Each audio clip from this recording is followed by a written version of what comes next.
బాధ్యతలు ఎక్కువ ఉన్నాయి. చిన్న చిన్న బాధ్యతలు అన్నమాట. ఏం చేస్తాము, మీకు ఎవరికైనా బ్రదర్స్ అండ్ సిస్టర్స్ ఉంటే మమ్మీ చూసుకోమని చెప్పినారంటే, అమ్మ చూసుకోమన్నారని అంటే ఇంట్లో చూసుకోవాలి. అమ్మ నేను చూసుకోను, నేను ఆడుకోవాలా, వెళ్ళాలా అని చెప్పాలి. అది ఎప్పుడు చెప్పాలంటే కొంచెం చూసుకోండి. మళ్ళీ అమ్మ పని అయిన పోయి ఆడుకునేదానికో చదువు ఇదంతా ఏమవుతుంది, పెద్దవాళ్ళు మీకు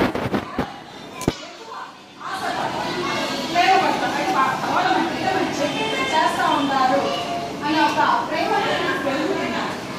అదే మనం స్కూల్లోకి వచ్చినారంటే టీచర్స్ ఏం ఆశపడతారు, మీరు బాగా చదవాలి, మంచి మార్కులు తేవాలి, చదవాలి. ఏదైనా డౌట్ ఉంది, అంటే మనకు వచ్చాయి తెలుసుకొని ఇంకా బాగా అయితే రావాలా అనుకుంటా ఉండాలి. టీచర్స్ దగ్గర మీకు ఏమైనా డౌట్ ఉంటే నేరుగా అది చేసి తెలుసుకునేది మంచి మార్క్స్ తెచ్చినారంటే వాళ్ళు చాలా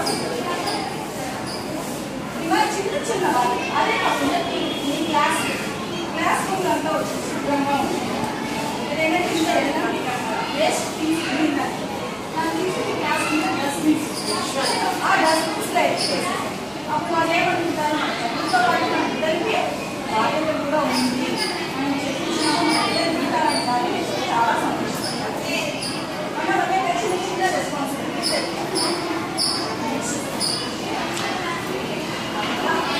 అయిపోయినాయి. ఇప్పుడు మనకేంటి లేదనేటప్పటికే అందరికీ ఏమొచ్చేస్తుంది సంతోషం కదా, చాలా సంతోషం. ఎంతసేపు ఆడుకుంటామా, ఓకేనా? కానీ వచ్చి మనకి ఆడుకునేదే కాదు కదా, మనం చదువుకునే బిడ్డలు కదా. కాబట్టి మనం ఆడుకునేది కొంత టైం. అదే మీ పని అంతా అయిపోయి ఇంకా టైం ఉందంటే అప్పుడు ఆడుకోవాలి. కానీ కొంచెంసేపు ఆడినా మనకి ఎంతో సంతోషిస్తారు కదా. మనకి అది ఎప్పుడునే మనలోనే నిండిపోతుంది. ఆడుకునేది మాత్రము చాలా మందికి కొంచెంసేపు ఆడుకున్నా కూడా చాలాసేపు మళ్ళీ మనం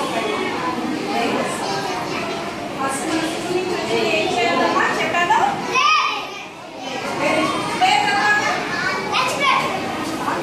స్కూల్లో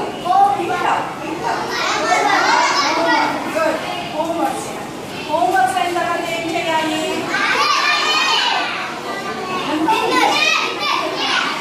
మనం సెకండ్ పాయింట్ ఇంకోటి ఏం చేయాలని చెప్పింది అలా వాళ్ళకి మనం ఏం చెప్పాలని చెప్పినా షేర్ చేసుకోవాలి. మన స్కూల్లో ఏం జరిగింది, టీచర్ ఏం చెప్పినారు, ఫ్రెండ్స్ ఏం చెప్పినారు అన్నది వచ్చి పేరెంట్స్ వచ్చారు. ఇంకా అమ్మ వాళ్ళు ఏం చెప్పినట్టు ఎక్కువ వచ్చి టీచర్స్కి చెప్పాలి. ఇదే షేరింగ్ అని. ఇంకా అయిన తర్వాత మనం ఇంకెవరిని ఉంటుందో ఫ్రెండ్స్ కూడా ఎలాంటి వాళ్ళు ఉండాలి, మంచి ఫ్రెండ్స్ ఉండాలి. అలాంటి వాళ్ళనే మనము ఫ్రెండ్షిప్. దాని తర్వాత ఫ్రెండ్షిప్ అయిపోయిన తర్వాత ఏంటి మనకి రెస్పాన్సిబిలిటీ. చిన్ని బాధ్యత అందరూ. ఇప్పుడు మీ ఫ్రెండ్ రిక్షా పట్టుకోరా అంటే నువ్వు చెప్పాలి, చెప్పాలి వాడికి వల్ల కానప్పుడు తీసుకోవాలి. ఇదే కాకుండా ఎక్కడైనా బయట కూడా సరే చిన్న వస్తువులు కదా, బ్యాగ్ వస్తువు మళ్ళీ ఏదైనా వేస్ట్ రోడ్లో ఒకటి మీ బ్యాగ్లో పెట్టుకొని ఇంట్లో పెట్టుకోండి. స్కూల్కి వచ్చే టైంలో అయితే మీరు బ్యాగ్లలోనే పెట్టుకొని డస్ట్బిన్స్లో పెట్టాలి. చిన్న చిన్న సోషల్ యాక్టివిటీస్లో కూడా రెస్పాన్సిబిలిటీ.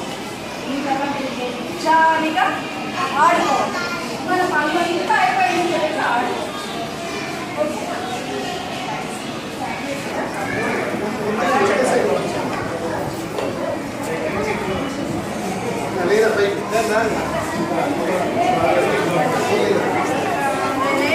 Gracias.